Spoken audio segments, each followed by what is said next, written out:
Okay, isang mapagpalang araw po lahat sa inyo. At ito pong mula ang inyong Pinoy Firearms Instructor na magbibigay linaw sa inyong mga kasagutan, sa inyong mga katanungan. At ang pagbibigay ang ating topic ngayon, ang ating content ay mula sa katanungan ni Victor Javier Jr. Actually, matagal na niya itong tinanong eh. Ngayon lang natin nabigyan ng pansin.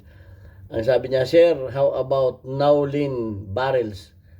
Gaano po ba ka-reliable sa 1911? Salamat po. Okay, so titingnan natin yung mga Nolan barrels. Kung ano ba yan, bakit yan ay lumabas bigla yung mga Nolan barrels. Ang alam ko kasi dyan sa Nolan barrels, sikat yan sa mga shooters eh. Mga shooters ang gumagamit yan kalimitan. Pero gayon pa man, konti lang kaalaman ko dyan. So, titingnan natin ang research. Kung bakit yan ay gustong-gusto ng mga shooters, lalo yung mga seeded na shooters, yung mga nagcha-champion na shooters, yan ang gustong-gusto nila gumamit ng Nolan barrels. So, titingnan natin kung anong gumawa niyan at reliable ba yan. So, bago natin yan sagutin, ay gusto ko lang muna kayong pasalamatan dahil sa inyong paglalike at pag-share ng ating mga videos dahil nadadagdagan naman yung ating mga subscribers. Tayo umabot na ng 48,450 plus na mga subscribers. At maraming salamat lalo tigito sa mga hindi nag-skip ng ads dahil nadagdagan naman yung ating revenues na kung saan yung ating mga revenue, ang ating kita sa YouTube channel ay inilaan natin sa charity. Kaya ako gumawa ng YouTube channel para matustusan yung aking charity works. Dahil tayo ay may tinutulungan na 6 na estudyante na anak ng mga single parent na nabibigyan natin ng kaunting allowance para sila ay makapag-aral. Kaya maraming salamat sa inyong hindi pag-skip ng ads. At lalo tigit maraming salamat doon sa mga tumulong na nagpadala dito sa ating GCash number. Ayan. At huwag po ninyo tawagan yung number na yan para bumili ng baril. Wala po kami pinagbibiling baril. Mag-message po kayo dyan kung kayo ay may papaabot na tulong sa ating mga beneficiaries para kayo ay ma-recognize ng ating YouTube channel. At pasasalamatan ko kayo kagaya ni Sir Noli Peace America. Bagaman ayaw niyang ipabanggit yung kanyang tunay na pangalan, ako'y lubos na nagpapasalamat at sumasaludo sa iyo dahil sa iyong puso na may matulunging diwa ng pagtulong sa mga taong mga may hirap na gusto rin makapag-aral at dahil sa kanilang kapos na kakayahan ay natutulungan natin sila. Sana marami pa ang gumaya sa iyo, maging katulad mo para marami pa tayong bata na matulungan. Okay, pumunta na tayo dito sa katanungan ni Victor Javier Jr. Okay, ang alam ko kasi dyan sa Nolan barrel na yan ay ang gustong-gustong gumamit kasi niyan yung mga seeded na shooter. Pag sinabing seeded na shooter, yan yung mga talagang nagcha-champion o magagaling na shooter. Alam ba ninyo ang mga shooter? Yan ay gagawin lahat niyan para ma-enhance yung kanilang mga ginagamit na baril sa pag-shooting, sa pag-competition. Dahil yung Nolan barrels niya, pang-competition yan eh. Ang aking pagkakaalam dyan. At dahil nga pang-competition yan, ay magandang precision yan. Sigurado magandang precision yan. So, alamin muna natin kung sino ang gumawa niyan, Nolan barrels na yan. Bakit pati yan tinawag na Nolan barrel? Okay, ang alam ko kasi dyan sa Nolan barrels, ayon sa aking research, ayan ay Nolan Arms Incorporation. At yan ay ang nagmamay-ari niyang Nolan Arms na yan ay si Angela Reagan and Jerry Reagan Jr. na anak at saka son-in-law. Ibig sabihin mag-asawa ito. Okay? Anak ito ni nung founder ng company na si John Nolan. So, ang founder ng company ay si John Nolan. So, ang nagmamay-ari na nito ngayon ay yung kanyang anak na si Angela at saka yung son-in-law na si Reagan Jr. O sila na ngayon nagmamay-ari niyan.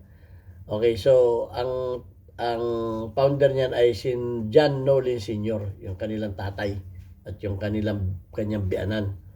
So, ito ay parang ano rin ito parang yung Caspian. Ang Caspian naman ay ang minaster naman o in-specialize ay kumbaga ang kanilang in-specialize ay yung slide at saka yung receiver. Ito naman ang in-specialize naman ito ay barrel. So yung mga seeded na shooter, ang gagawin niyan, bibili ng Caspian na receiver at saka mga component, pero ang barrel na ilalagay nila ay Nolan. O di sikat na sikat pa at kumbaga yung kanilang armas, yung kanilang gamit sa competition ay lamang na lamang dahil talagang yung the best na mga manufacturer ang kinukuha nila at pinagsasama nila. So ayan ang sabi nga ay the company is specialized in precision engineering barrels. Okay, barrels lang talaga ang kanilang specialized, including those 1911 pistol.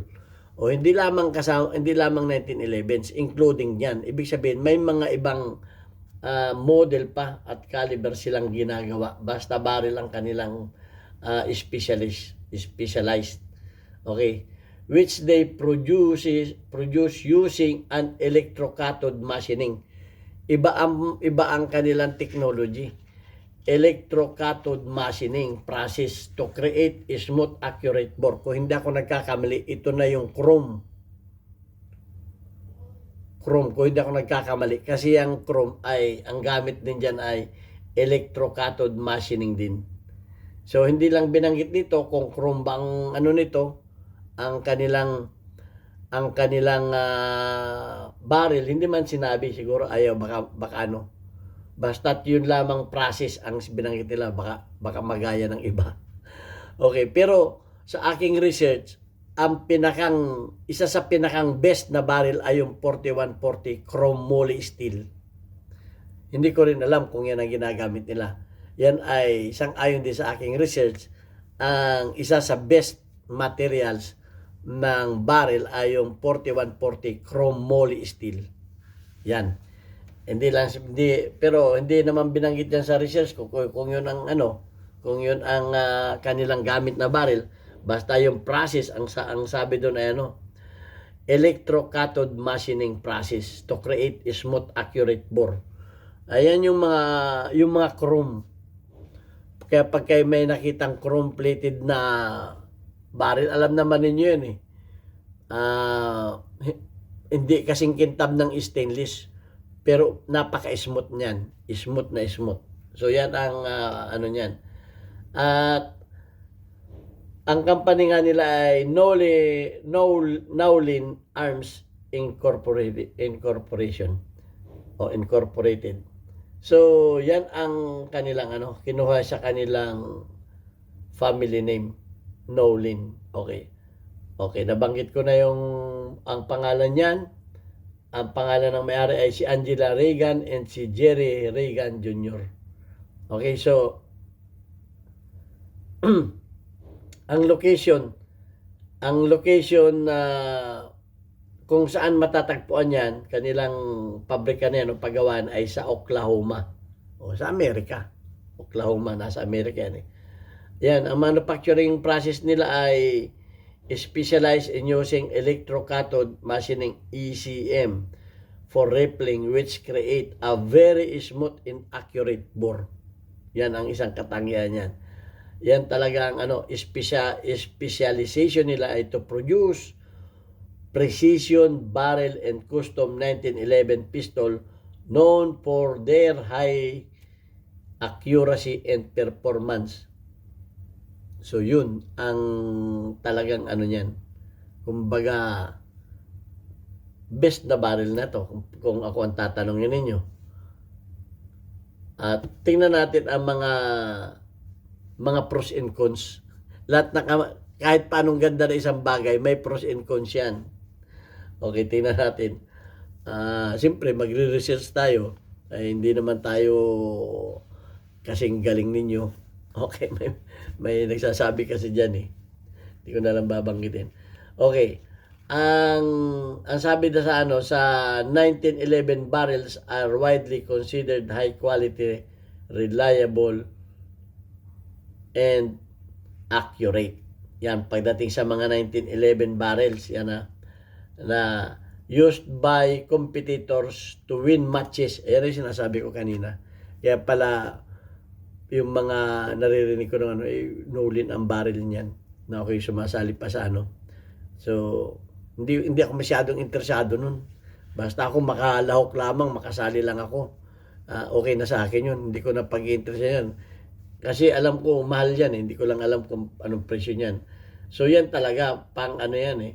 Ang sabi nga dito, used by many competitors to win matches para manalo.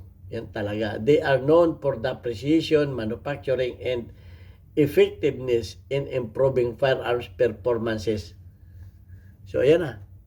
Ay, napakaganda talaga nito. Kung talagang tayo ay gustong maging champion, ay malaki-laki, marami-raming kanin pa ang ating ubusin. Sabi nga nila, pagdating sa accuracy, ay, ang sabi ay tighter groups. Pag sinabing tighter groups, ganyan yun.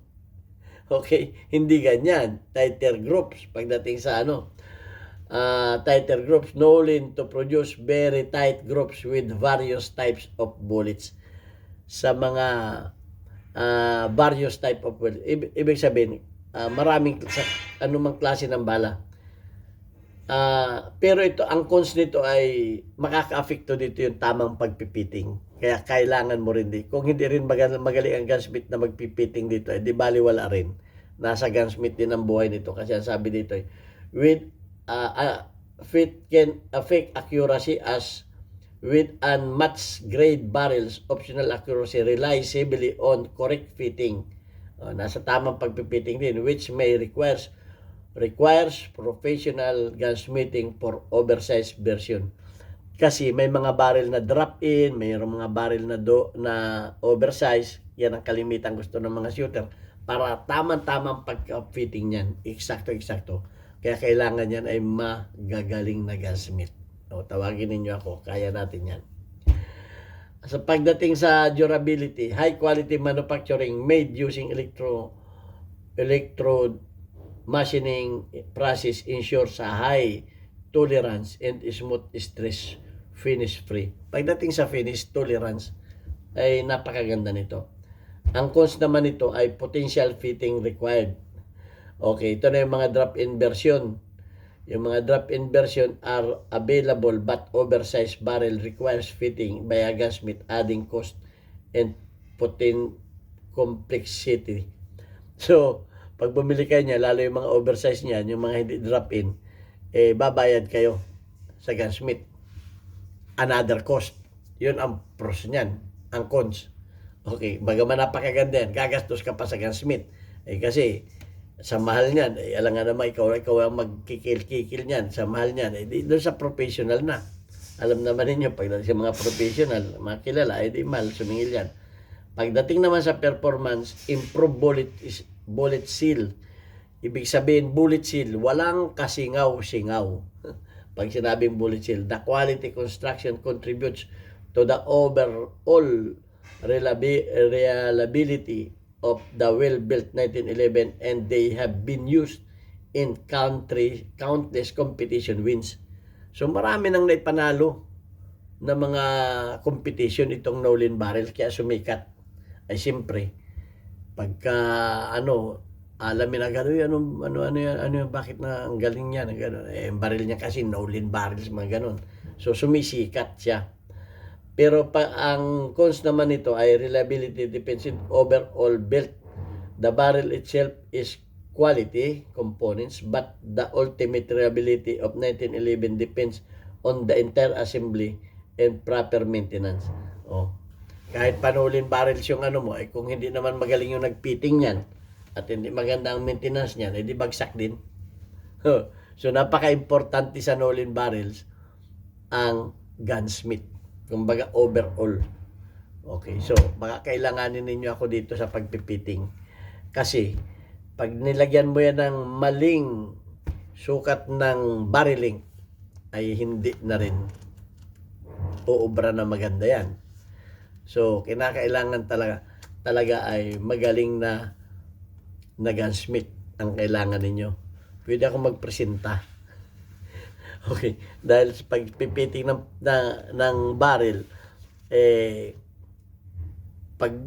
sa paglalagay na lamang ng tamang sukat ng barreling, ay nako, pwedeng mag-shooting high, pwede ka mag-shooting low, at pwedeng kubalat ang iyong grouping ng shoot. So, ayan, ang Nolin. So, yan ang mga pros niyan, at saka mga cons. Okay, nasabi ko na sa inyo, na kung kayo ay bibili niyan at gagamit niyan, ay huwag ninyong basta-basta ikabit nang hindi ninyo kayo eksperto dyan, dahil masasayang lamang yung inyong mga Nolin barrels na yan. Dahil napakaganda, hindi naman tama ang pagkakabit. Ayun ang mga cons niyan. So ayun, at napatunayan na yan ay laging nananalo sa mga world class competition sa maraming bansa. So proven na yan. Sabi dito ay proven track record.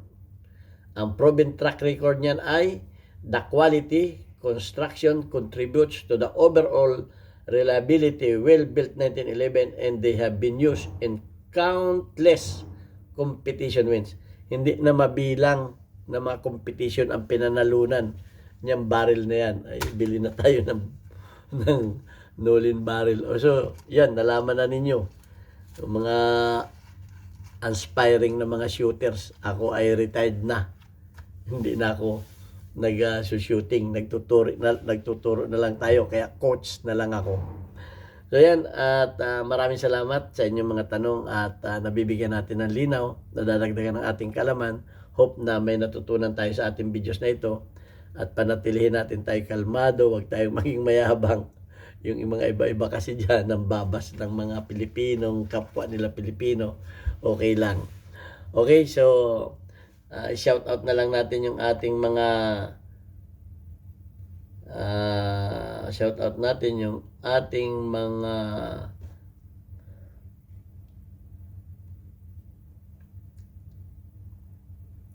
community spotlight natin ngayon. Aba, may bago na, tayong mga bagong community spotlight.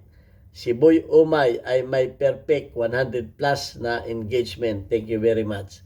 Shout out din kay Niegas, meron kang 15 engagement. Shout out kay Anboy Llanes, meron kang 47 engagement. Merong bago, si Hil Gonzales, meron kang 1 engagement. At shout out kay Bel Sotre, meron kang 50 engagement. Okay? At maraming salamat sa inyong lahat. At shout out din sa ating mga kababayan sa Pinamalayan Oriental Mindoro. Binabalita ko sa inyo, baka hindi pa kayo nakakatikim ng Papa Burger, pumunta kayo sa Alvarez Street, do sa dati kong machine shop, Alvarez Street, Pinamalayan Oriental Mindoro. Mura ang burger dyan. Sa 40 pesos na halaga, buy one take one na. Marami pa kayong titikmang mga pagkain dyan. At buy one take one yan. 24/7 bukas, kahit brown out, may generator yan. Thank you very much. God bless us all.